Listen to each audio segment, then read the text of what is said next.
I'm 85. I spent my life building a fortune, and my children hate me. The truth about money. I'm 85 years old. I have more money than I ever imagined possible, and my children barely speak to me. If you saw my life on paper, you would call it a success story. I built a company from nothing. I took risks when others hesitated. I worked 18-hour days in my 30s, traveled relentlessly in my 40s, expanded aggressively in my 50s. I was disciplined, strategic, relentless. Fortune followed, recognition followed, respect followed. My children did not. At least, not in the way I assumed they would. When they were young, I told myself the same thing ambitious fathers tell themselves everywhere. I'm doing this for them. Every missed recital, every delayed vacation, every maybe next weekend. I justified it with the future, security, opportunity, advantage. I believed that wealth would compensate for absence. That stability would erase disappointment. That someday, when they were older, they would understand. They do understand. That's the problem. They understand exactly what I chose. I chose expansion over presence. I chose growth over dinner. I chose meetings over memories. But at the time, it didn't feel like choosing against them. It felt like building for them. When my son was 8, he once asked me if I could attend his school presentation. I promised I would try. That word, try, became a permanent part of my vocabulary. I tried to be there. I tried to balance things. I tried to call when I was on the road. But trying is not the same as showing up. When my daughter graduated from college, I arrived late because a deal was closing overseas. I told myself the deal mattered. It would secure the company's future. It would create jobs. It would stabilize everything. She hugged me politely. She didn't mention my absence at the ceremony, but I saw it in her eyes. I saw it years later, too, when she described her childhood in one sentence that has never left me. You were always somewhere else. I told myself they would forgive that once they understood the scale of what I built. The houses, the investments, the trust funds, the foundation with our family name on it. But here is the truth about money no one tells you when you're chasing it. Money does not rewrite memory. It amplifies it. If you are present and loving, money enhances gratitude. If you are absent and distracted, money highlights the void. By the time I slowed down, by the time I reached 80 and finally felt ready to sit still, the relationship had already calcified. They visit occasionally. Holidays feel scheduled. Conversations are careful. There is no explosion, no screaming, just distance. Distance built quietly over decades. I once assumed that leaving them a fortune would feel like redemption. Now I understand something much harsher. They do not want my money.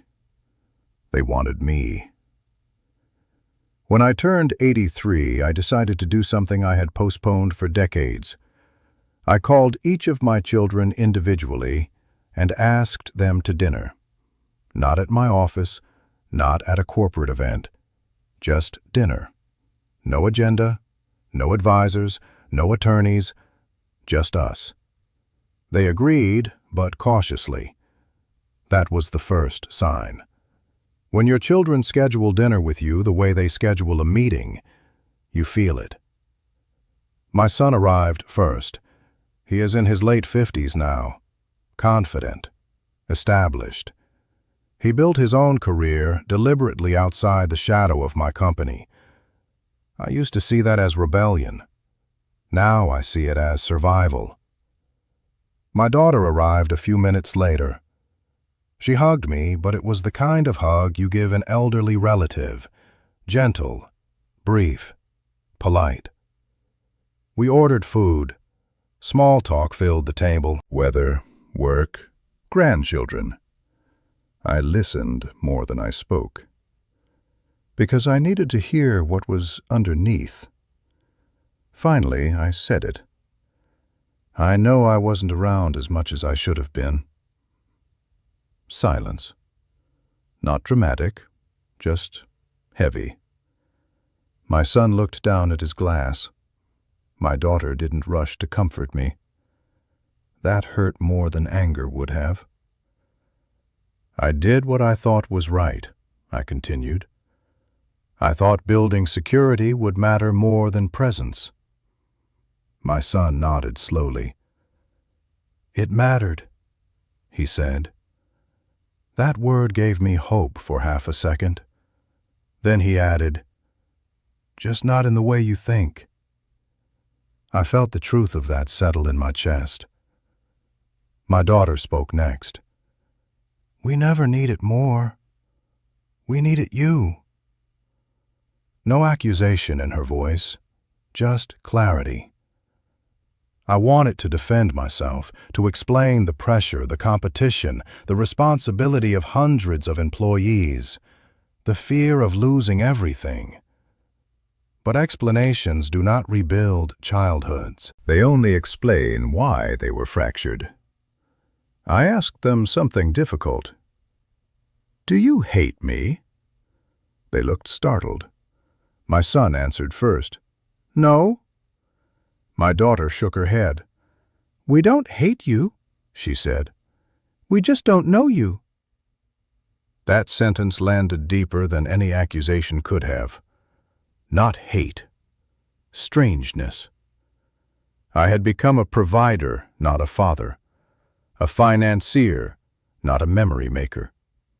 And now, at 85, I was trying to introduce myself to adults who had already built their lives without me. I thought about transferring large sums immediately, making grand gestures, funding businesses, buying proximity. But something inside me resisted. Because money created this distortion in the first place. Using it to repair the damage would only deepen the imbalance.